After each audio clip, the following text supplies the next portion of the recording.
ദുർഗയുമാകുന്നു. ശക്തി ദേവതകൾ ജീവിതത്തെ പരിപോഷിപ്പിക്കുന്നവരാണ്.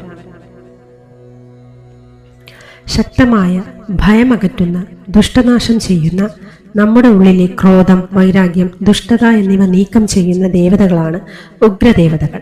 കാളി, ചാമുണ്ഡി, ഭൈരവൻ തുടങ്ങിയ ദേവതകൾ ഉദാഹരണങ്ങളാണ്. മനുഷ്യജീവിതത്തെ സ്വാധീനിക്കുന്ന 9 ഗ്രഹശക്തികളാണ് സൂര്യൻ, ചന്ദ്രൻ, ചൊവ്വ, ബുധൻ, ഗുരു, ശുക്രൻ, ശനി, രാഹു, കേതു എന്നിവർ. ഇവർ നമ്മുടെ ശത്രുക്കളല്ല. മുജ്ജന്മത്തിൽ നാം ചെയ്ത പ്രവൃത്തികളുടെ ഫലമായി നമ്മുടെ ജാതകത്തിൽ അതിനനുസരിച്ചുള്ള സ്ഥാനങ്ങളിൽ അവർ ഇരുന്ന് ഈ ജന്മം അതിൻ്റെ ഫലം നൽകുന്ന ദേവതകളാണ്. ഇനി ദിക്കുകൾ സൂക്ഷിക്കുന്ന ദേവതകളാണ്. ഇന്ദ്രൻ കിഴക്കും, യമൻ തെക്കും, വരുണൻ പടിഞ്ഞാറും, കുബേരൻ വടക്കും സ്ഥിതി ചെയ്യുന്നു.